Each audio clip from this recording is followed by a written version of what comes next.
petites histoires. Abonne-toi, like, et partage. Seigneur, donne-moi beaucoup d'argent pour que je puisse vivre confortablement et prouver ma valeur aux autres. Fais en sorte que je sois promu dans mon travail, que les gens m'admirent et reconnaissent mon importance.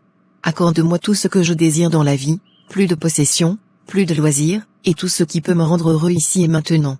C'est au nom de ton Fils Jésus-Christ que je t'ai ainsi prié. Amen. Tu as vu le mail du boss hier soir?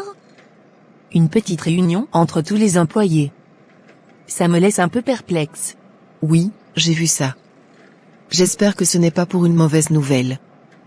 Tu sais comment ça se passe parfois avec ce genre de réunion surprise, on finit par s'inquiéter pour rien. C'est exactement ce que je me suis dit. Et puis, il y a eu ces dernières semaines où c'était un peu tendu avec les résultats. Mais bon, je n'ose pas imaginer qu'on pourrait licencier quelqu'un. Tu crois que ça pourrait être ça? Franchement, je préfère ne pas sauter aux conclusions. Peut-être qu'il veut juste nous motiver, nous parler des objectifs pour la fin de l'année. Je sais que ça peut sembler inquiétant, mais il faut rester positive. Le pire serait de se stresser avant même de savoir ce qu'il a à dire. Tu as raison. Après tout, il ne nous a pas parlé de coupures budgétaires ou de difficultés majeures. Et puis, c'est peut-être pour annoncer quelque chose de bien. Une nouvelle stratégie, ou même des opportunités à venir? Qui sait? Exactement. Il pourrait vouloir nous féliciter pour nos efforts aussi. Tout n'est pas toujours dramatique.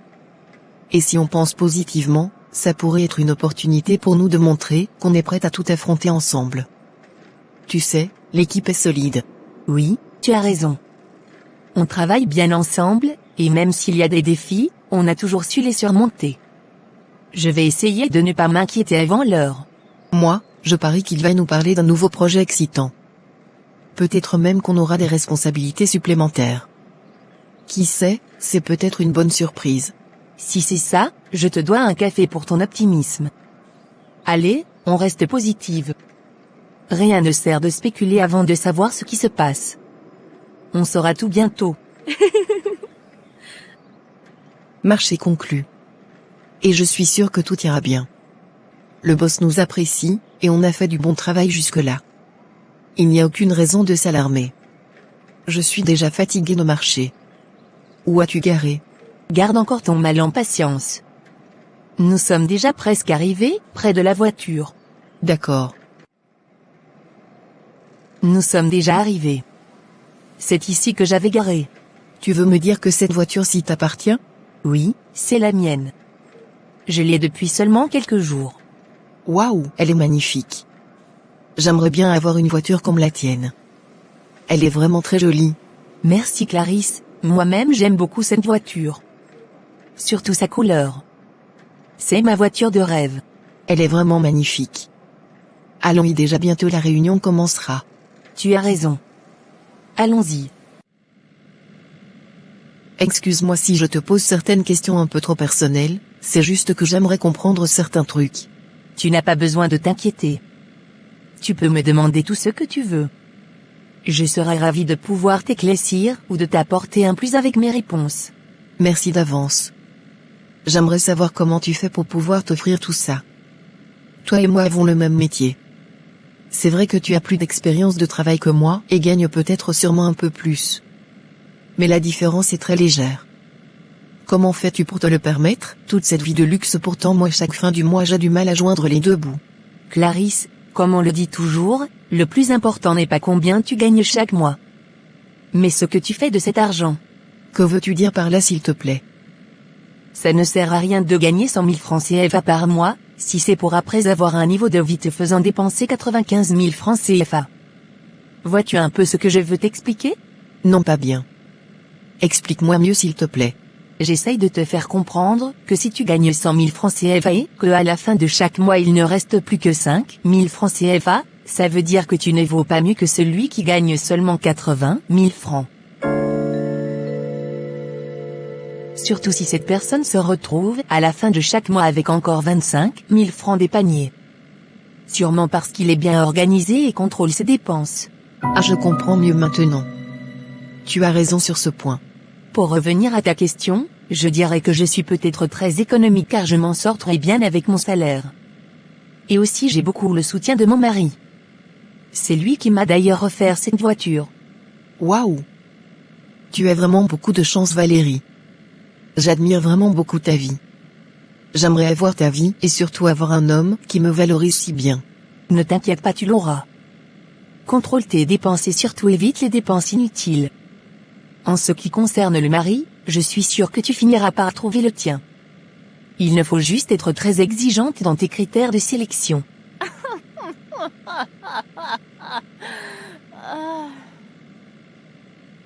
Exigeante? Moi exigeante? Que j'ai quel âge, Valérie? Je ne suis plus dans les contes de fées comme avant. Je suis maintenant une grande femme qui sait ce qu'elle veut. Je n'ai plus de longs critères sur les hommes comme avant. Tout ce que je veux maintenant, c'est un homme qui m'aime, me respecte et me valorise. Tu finiras par l'avoir, Clarisse, sois juste patiente. Je l'espère vraiment. Sinon, félicitations vraiment. Je t'admire beaucoup. Merci, merci.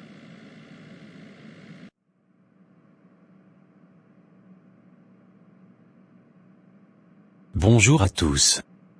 Avant tout, je voulais vous remercier pour votre excellent travail.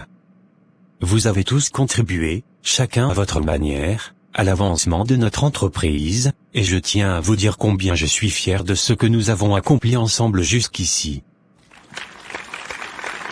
Valérie, depuis ton arrivée, tu as montré non seulement des compétences techniques remarquables, mais aussi des qualités de leadership que nous recherchions depuis longtemps. C'est pourquoi je suis heureux d'annoncer officiellement aujourd'hui que tu es promu au poste de chef du département informatique.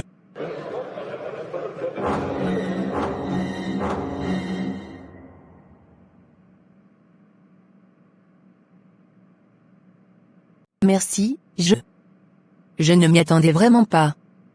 Merci beaucoup pour cette opportunité, et merci à chacun de vous pour votre soutien. Je suis honoré de cette confiance et je ferai de mon mieux pour être à la hauteur. Je n'en doute pas un instant, Valérie. Tu as prouvé que tu es plus que capable de diriger ce département, et je suis convaincu que sous ta direction, l'équipe ira encore plus loin. Alors félicitations encore une fois, tu le mérites pleinement. Merci beaucoup, boss.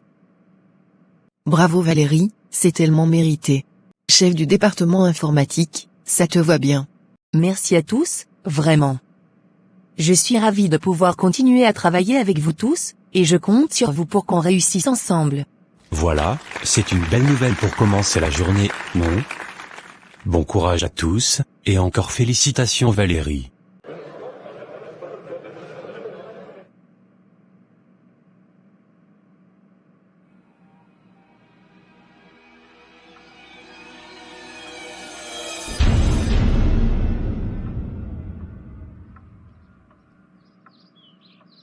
C'est pas juste. C'est vraiment pas juste. Moi, je suis là, à prier tous les jours, à demander à Dieu de me donner une chance, un petit signe, quelque chose. Je lui demande juste une vie meilleure, un peu de reconnaissance, un peu de paix. Mais rien. Rien du tout. Je n'ai jamais rien reçu, pas un seul signe que mes prières sont entendues.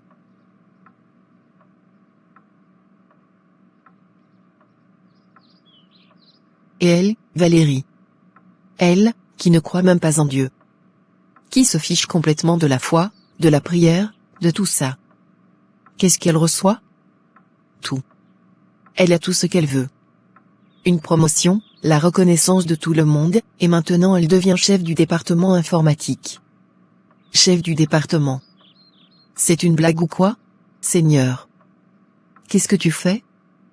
Pourquoi est-ce que tu ne m'écoutes pas? Je ne demande pas l'impossible. Juste une vie un peu meilleure, juste un peu de ce que les autres ont sans même lever le petit doigt. Qu'est-ce que je fais de mal? Pourquoi est-ce que c'est toujours les autres qui reçoivent tout, alors que moi je reste là, à attendre, à prier sans fin? Une prière qui demande quelque chose que Dieu interdit dans sa parole ne peut être exaucée. Nous découvrons dans la parole de Dieu les promesses sur lesquelles nous pouvons fonder notre prière. Mais elle nous avertit.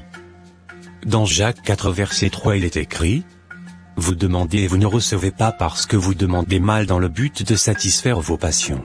Ce verset met en lumière l'importance de l'intention derrière nos prières, et souligne que Dieu n'exauce pas les demandes motivées par des désirs égoïstes ou passionnels.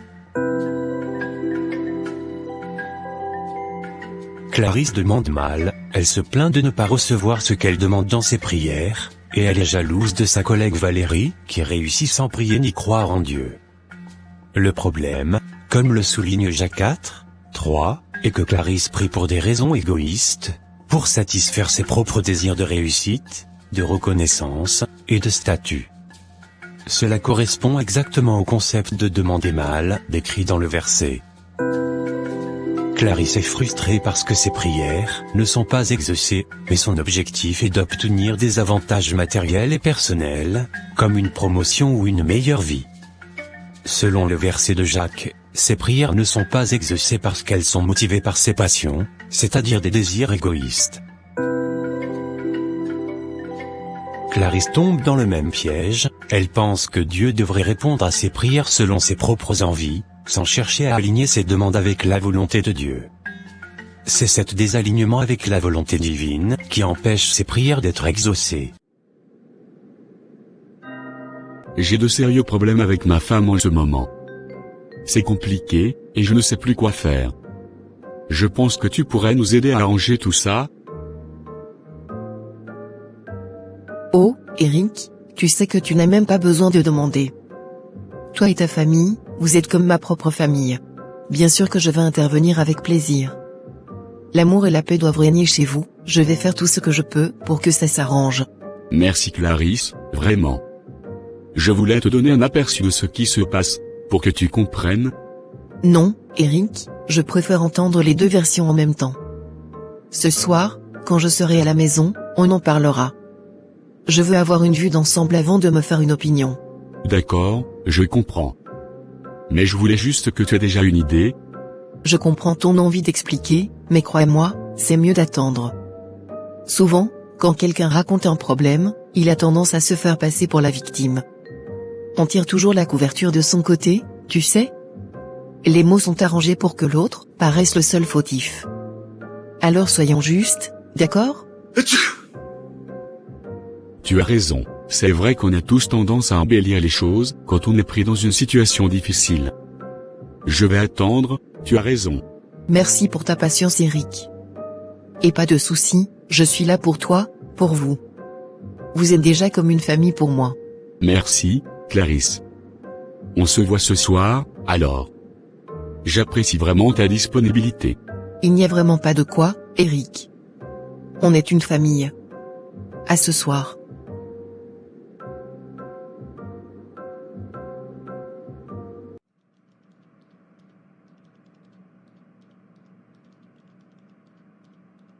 Clarisse, merci d'être venue, vraiment.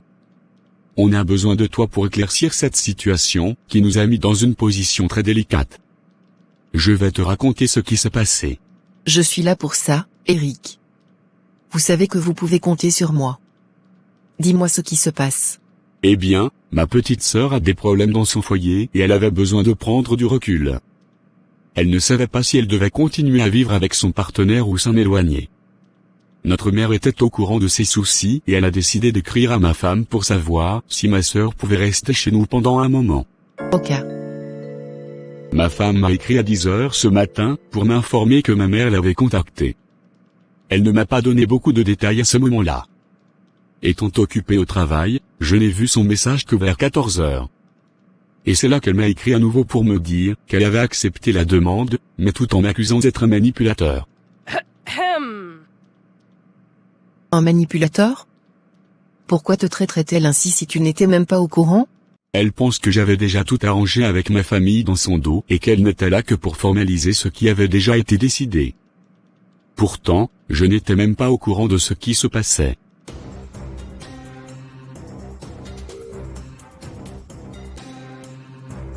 Oui, exactement. Le connaissant, j'étais sûr à 100% qu'il avait déjà tout accepté avec sa famille. C'est toujours comme ça. Ils s'arrangent entre eux, et moi, je suis mise devant le fait accompli.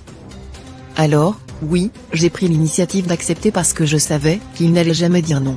Non, je ne suis pas d'accord. Vous êtes un couple, et dans un couple, les décisions se prennent à deux. Tu aurais dû attendre qu'Eric réponde. Peut-être qu'il ne voulait même pas que ta belle-sœur vienne chez vous. Il fallait en discuter avant de décider. Je suis prête à mettre ma main au feu qu'il ne pouvait pas refuser. C'est sa sœur après tout. C'est justement le problème. Tu ne peux pas prendre des décisions en te basant sur des suppositions.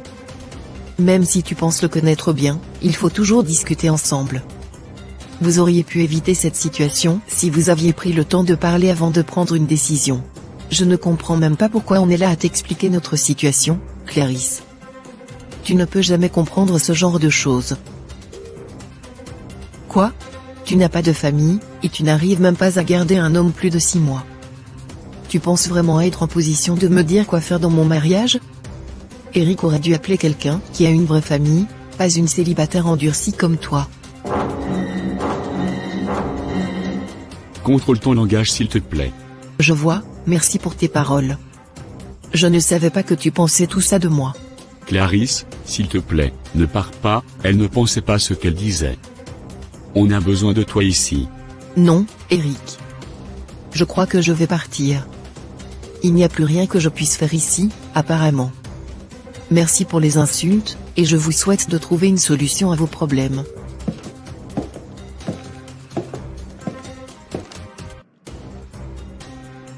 Clarisse, attends. En plus tu ne dis-toi rien pour t'excuser et la retenir ? Qu'est-ce que je devais dire ? Je ne suis pas hypocrite. Je lui ai simplement dit la vérité. Toi-même tu sais que c'est vrai. Tu n'as aucun droit de lui manquer de respect de cette manière. Il fallait garder ça pour toi.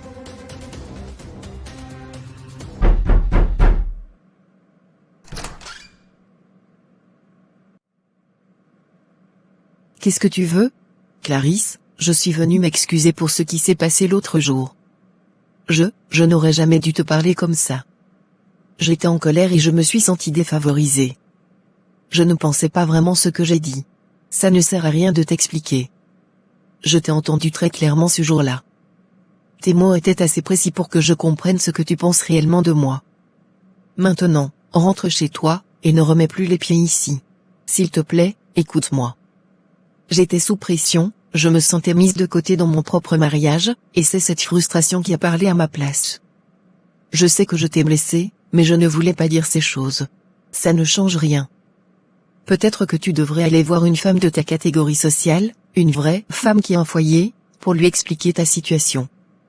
C'est ce que tu voulais, non ? Quelqu'un qui peut comprendre ce genre de choses, comme tu as si bien dit. Je t'en prie, Clarisse, je suis sincèrement désolée. Je veux réparer ça. On n'a plus rien à se dire. Va-t'en. Je n'ai ni le temps ni l'envie d'entendre davantage d'excuses. D'accord, je comprends.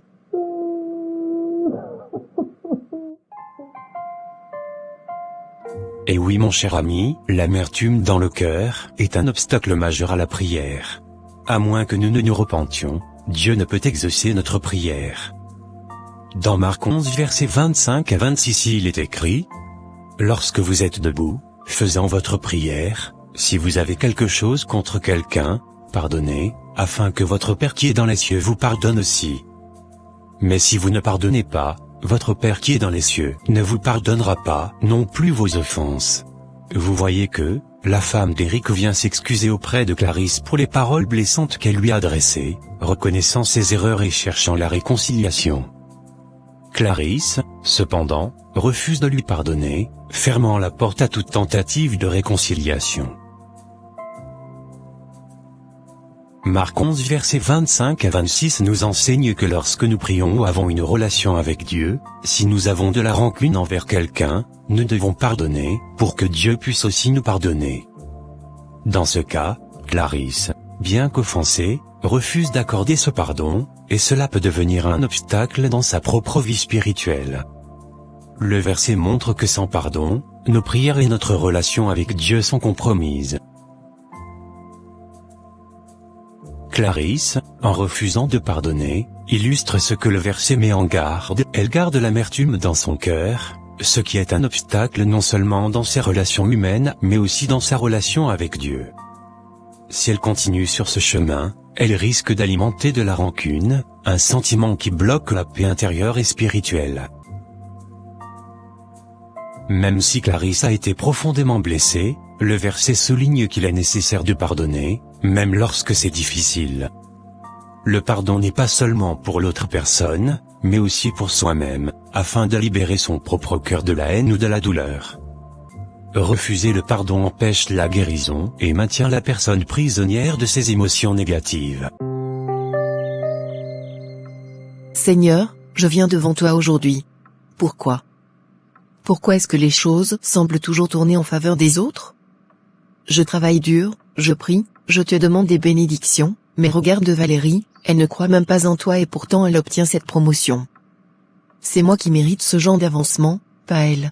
Toi-même tu connais mon cœur, Seigneur. La femme d'Éric, quelle ingrate. Elle ose venir chez moi, m'insulter, alors que je suis toujours là pour aider les autres. Je suis bien meilleure qu'elle. Pourquoi devrais-je pardonner alors qu'elle ne mérite rien? Seigneur, je te demande de me donner ce que je mérite, de m'élever au-dessus de tous ceux qui ne comprennent pas ta grandeur. Pourquoi n'entends-tu pas mes prières, Seigneur? Je mérite plus.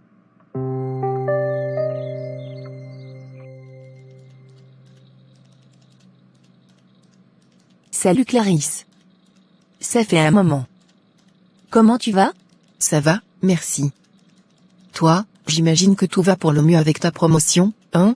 Oui, c'est vrai, je suis vraiment reconnaissante. C'est une grande opportunité pour moi, et je suis prête à relever le défi. Je suppose que certaines personnes ont plus de chance que d'autres. J'ai travaillé dur ici, mais apparemment, ça ne suffit pas. Oh, je comprends. Mais je suis sûre que ta chance viendra aussi. On a tous des moments où on se sent mis de côté. Tu ne comprends pas, Valérie. Certains d'entre nous prient, espèrent, attendent, et pourtant, rien.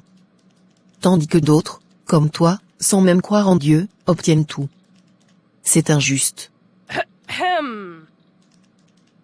Je ne sais pas quoi dire, je ne pense pas que ce soit une question de mérite spirituel, mais plutôt des opportunités qui se présentent au bon moment. Peut-être que Dieu n'écoute que ceux qui ne croient pas. Je ne sais vraiment pas quoi te dire, Clarisse. Par contre, je vais te laisser. Je dois urgemment finir un rapport que j'ai commencé. C'est ça même. Un rapport, dit-elle. N'est-ce pas, elle mange maintenant sur la table des grands. Comment pourrait-elle encore avoir mon temps? Je la déteste. Si nous prions en nous comparant secrètement aux autres et en pensant que nous sommes les meilleurs, notre prière s'arrêtera au plafond. Nous ne pouvons pas venir devant Dieu en nous prévalant du cheminement spirituel que nous avons fait dans notre vie chrétienne, mais nous devons nous présenter devant lui uniquement sur la base du sang de Jésus versé à la croix pour nous, et en tant que croyants sauvés par grâce. Ne faisons surtout pas comme le pharisien qui, debout, prie ainsi en lui-même. Dans Luc 18 versets 9 à 11 il est écrit, Jésus raconta une parabole à l'intention de certaines personnes, qui étaient convaincues d'être justes et qui méprisaient les autres. Il dit, 2 hommes montèrent au temple pour prier. L'un était un pharisien, et l'autre un publicain.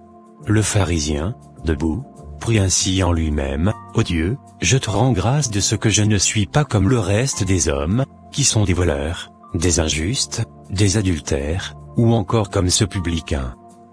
Moi, je jeûne 2 fois par semaine, et je donne la dîme de tout ce que je gagne. Dans la parabole, le pharisien se croit supérieur aux autres, notamment aux publicains, et remercie Dieu de ne pas être comme les autres hommes. De la même manière, Clarisse, après la promotion de Valérie et l'incident avec la femme d'Éric, se compare constamment à elle. Elle pense mériter plus, tout en croyant que leurs succès ou vies sont injustifiés, car elle juge être plus juste ou méritante en raison de sa foi ou de ses prières. Tout comme le pharisien, Clarisse ne peut pas recevoir de réponse à ses prières tant qu'elle conserve ce cœur rempli de jugement, de comparaison, et d'orgueil.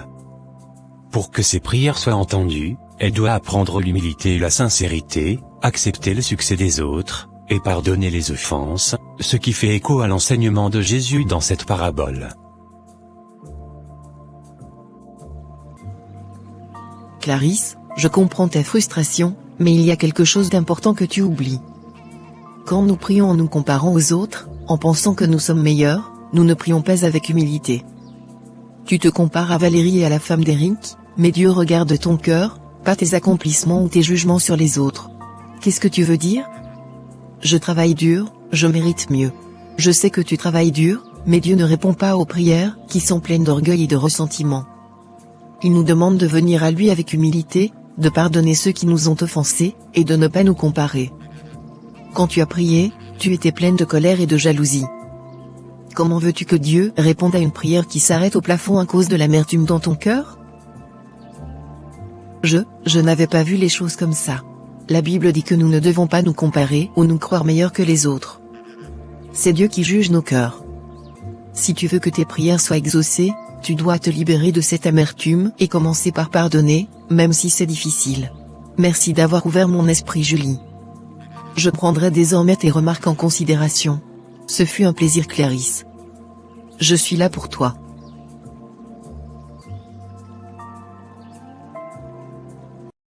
As-tu aimé cette histoire?